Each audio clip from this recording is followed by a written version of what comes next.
Hey guys what's up, welcome back to another video. आज की video में मैं बताने वाला हूं कि आप एज अ ड्रॉपर कैसे अपना माइंडसेट चेंज करके एक अच्छी प्रिपरेशन करके आप मर्चेंट नेवी में एक अच्छी कंपनी में ज्वाइन कर सकते हो। थोड़ा इस कहानी में इसमें आगे बढ़ने से पहले मैं अपनी कहानी में पीछे जाऊंगा। 2019 में मेरा क्लास 12 कंप्लीट हुआ था। I got 80 PCM percentage, English में भी मेरे 90 परसेंटेज थे। बट मेरे को मर्चेंट नेवी जस्ट पता चला था। मार्च में एग्जामिनेशन होता है, मार्च के टाइम पे ही मेरे को मर्चेंट नेवी का पता चला था। And I was not aware about the DNS thing, sponsorship. मेरे को बस एक चीज पता चला था, IMU CET एग्जामिनेशन होता है जिसको हमें देना होता है। Indian maritime university common entrance है। बिना कुछ जाने और मैंने फॉर्म भर दिया था, बिना पढ़े मैं एग्जाम देने गया था, क्योंकि मुझे उस टाइम तक पता चल गया थोड़े दिनों में कि यार सिर्फ इससे काम नहीं चलेगा और स्पॉन्सरशिप के most of the opportunities already जा चुके हैं। IMU CET देने गया बिना किसी प्रिपरेशन के, ऑल इंडिया रैंक 2489, बिकॉज मेरा एप्टीट्यूड इंग्लिश बहुत सही था और फिजिक्स केमिस्ट्री मैथमेटिक्स में भी थोड़ी बहुत ग्रिप थी, क्योंकि जस्ट पास आउट करके आया था एंड 12th के लेवल पे जाके एग्जामिनेशन देके आ गया था। ठीक है, ये करके आने के बाद I got a rank. Then मेरा ऐसा हुआ कि चलेंगे BSc नॉटिकल साइंस करने IMU कैंपस में, क्योंकि वो तो आराम से मिल रहा था मुझे। बट मैं नहीं गया, क्योंकि मुझे ऐसा रियलाइज हुआ कि थोड़ा सा चांस देते हैं, 1 साल का ड्रॉप लेते हैं and will go for the DNS only. क्योंकि स्पॉन्सरशिप भी एक जो वो मैटर था ना, वो भी अगर हो जाता तो काम डन हो जाता। अब आप एक ड्रॉपर हो, ठीक है। अब मैंने सोच लिया था, अब मैं एक ड्रॉपर हूँ। 1 अगस्त हो गया, 1 अगस्त को कोर्स सबके स्टार्ट हो गए।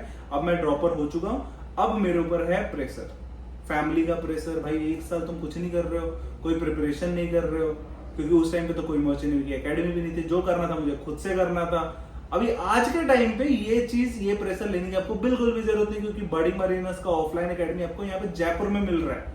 आपको कुछ नहीं करना है, सिंपली नीचे डिस्क्रिप्शन बॉक्स में जाओ, गूगल फॉर्म फिल करो, मेरी टीम आपको कांटेक्ट करेगी एंड आपको पूरा इन्फॉर्मेशन देगी एकेडमी कैसे ज्वाइन करना है, कैसे क्या करना है। एंड अगर आपको मर्चेंट नेवी ज्वाइन करना ही है तो this place is just for you.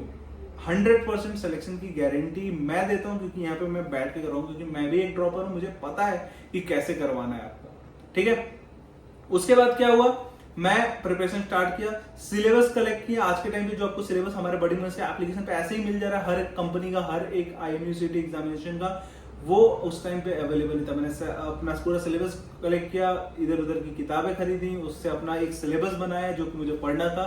I started. उसके बाद से मैं लाइब्रेरी जाता था, दिन में 3-4 घंटे कुछ पढ़ाई करता था, आधे 1 घंटे की इंटरव्यू की प्रिपरेशन करता था, क्योंकि वो जरूरी है, क्योंकि आपको इंटरव्यू देना है। एंड एक चीज फॉर श्योर लिख के रख लो, दिमाग में रख लो, कि अगर आपको मर्चेंट नेवी में ज्वाइन करना है तो इंटरव्यू में आपको स्ट्रांग बनना पड़ेगा, वरना कुछ नहीं होने वाला है आपका।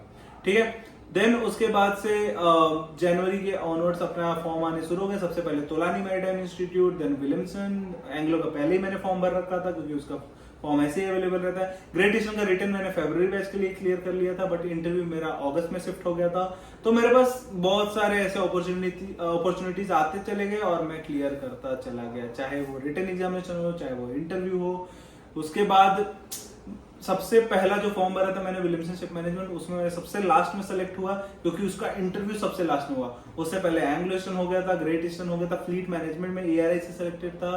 देन उसके बाद गुडवुड भी था, मेरे को लास्ट में मौका मिला था। देन उसके बाद विलियमसन, बीच में टॉम भी मुझे मिला। तो ये सब क्लियर करते करते करते करते लास्ट में ये सब हुआ कि मुझे तोलानी मैरीटाइम इंस्टीट्यूट ज्वाइन करना था। And I had 2 option, Tom and Williamson, जिसमें विलियमसन को मैंने पहले कंफर्म कर दिया था, जिसकी वजह से टॉम मुझे नहीं मिला। तो I join Williamson, no problem, कोई दिक्कत नहीं। बहुत अच्छी कंपनी थी, विच आई रियलाइज जब मैं जहाज पे गया, because of the pay skill they have.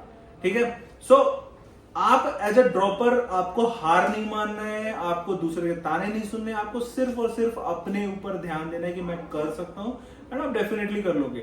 यहां पे आओगे तो वो माइंडसेट मैं आपको दूंगा कि कैसे सेलेक्ट होना है। फटाफट आओ, अपनी प्रिपरेशन स्टार्ट करो और फाड़ के जाओ, जल्दी आओ। या फिर अगर आपको ऑनलाइन इंक्वायरी करनी है तो नीचे गूगल फॉर्म फिल करो। Thank you so much.